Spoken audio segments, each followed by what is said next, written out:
right now I'm just going to open up the box. This is going to be my first Lego architecture set.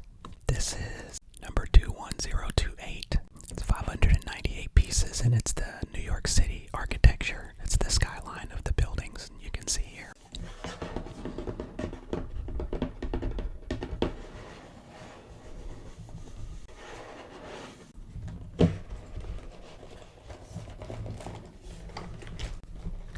So of course I have tape. Oh, I still have scissors in reach. That's good. So I'm going to open this up, and then I think so that it will be easier to see the build with less movement and will give me some better options for editing later. I'm going to secure the base to the table so it doesn't move as much. This is some strong tape.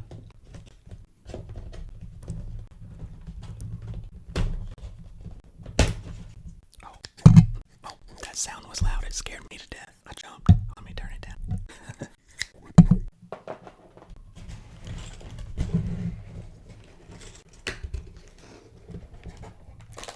Give us a little unboxing here. I don't know what this little piece of paper is.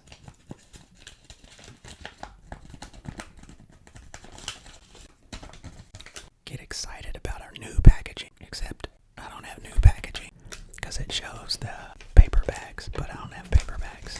But it seems like, especially for some ASMR content, the paper bags are pretty cool because these plastic ones are so crinkly. I'm always afraid it's going to make so much noise. Alright, this looks like it's the miscellaneous bag.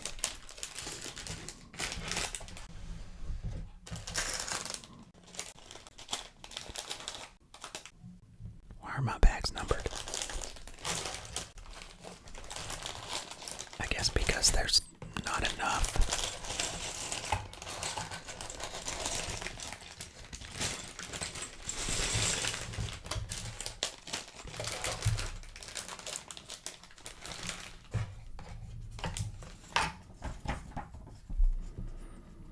Let's find a language I can speak.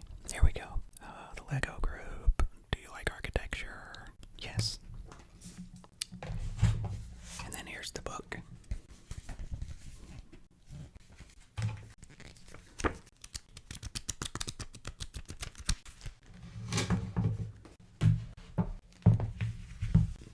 Let's see, we have 1, 2, 3, 4, 5, 6 bags. I really feel like something's missing. But I've never put together an architecture one before, so maybe there's nothing missing. Oh, there's lots of cool information inside. That's awesome. I might use that.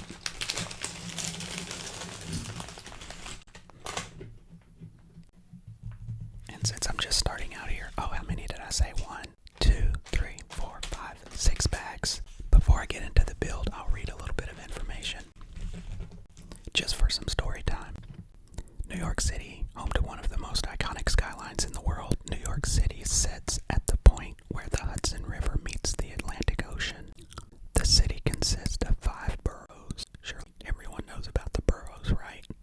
Brooklyn, Queens, Manhattan, the Bronx, and Staten Island, and can trace its roots back to 1624 when Dutch colonists founded a trading post called New Amsterdam. Renamed New York in 1664, it has been the United States' largest city since 1790.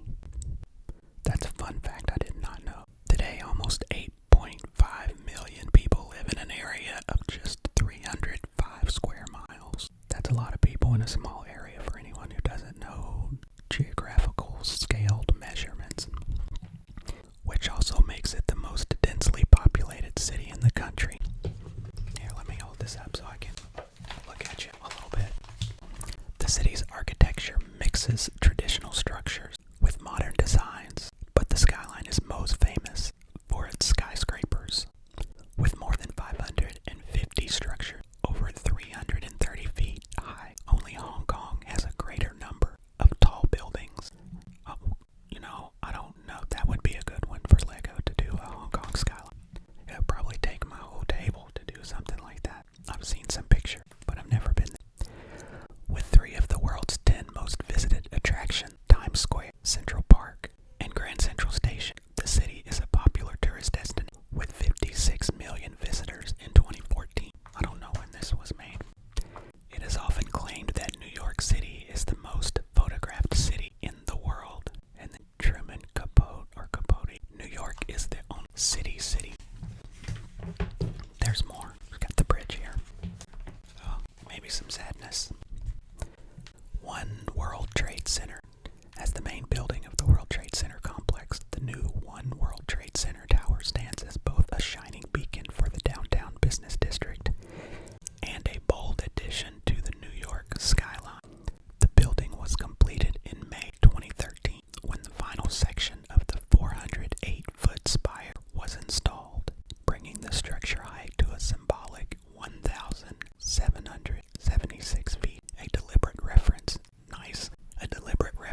its edges slanting back to form 8 isosceles triangles with a perfect octagon near its middle, culminating in a glass parapet at the top. The enclosed One World Observatory allows visitors a spectacular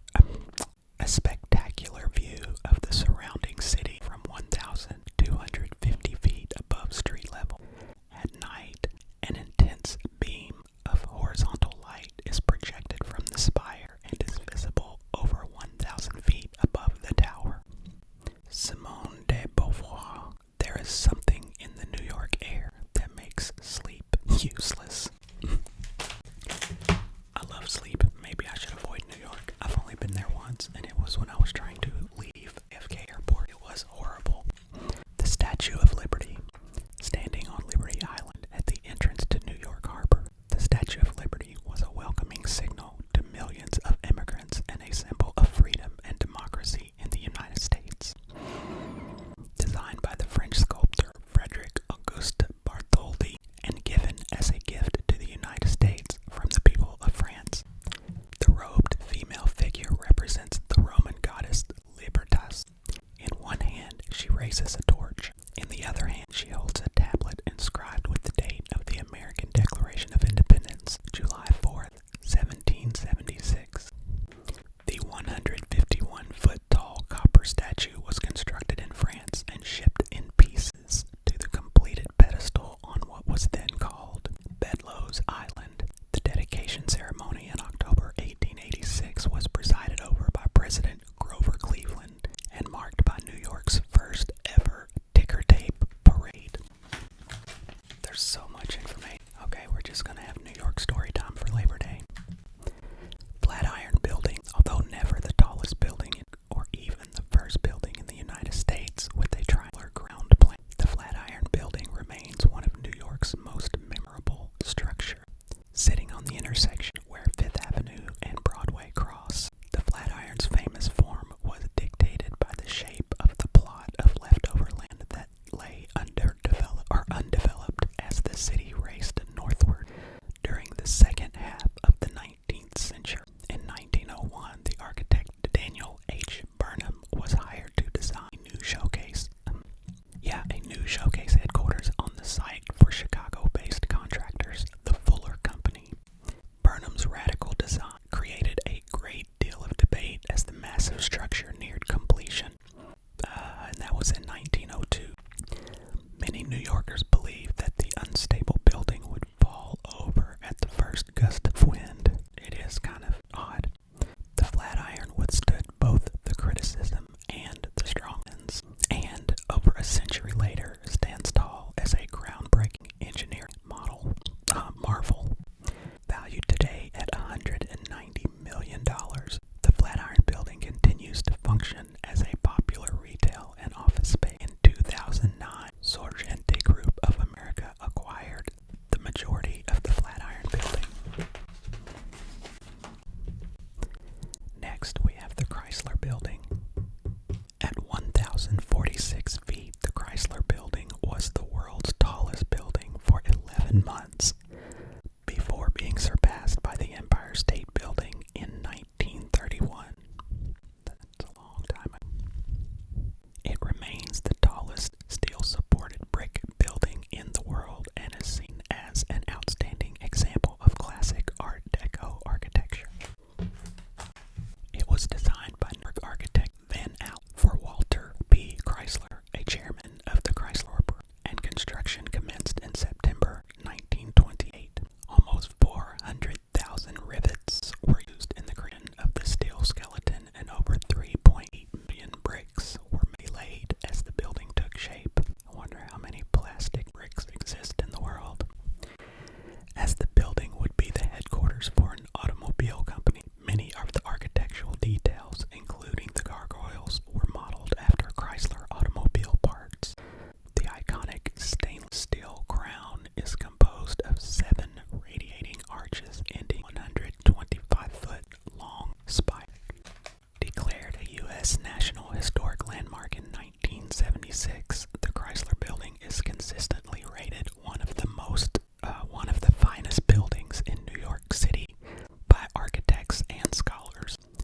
the observation deck on the 71st floor officially closed in 1945, visitors today can still view the spectacular Art Deco lobby.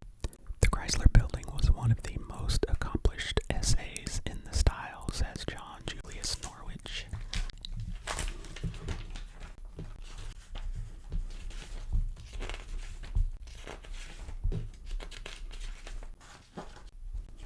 Okay, I'm just looking ahead because I'm like, how many more? Okay, there's only one more. The others are in a different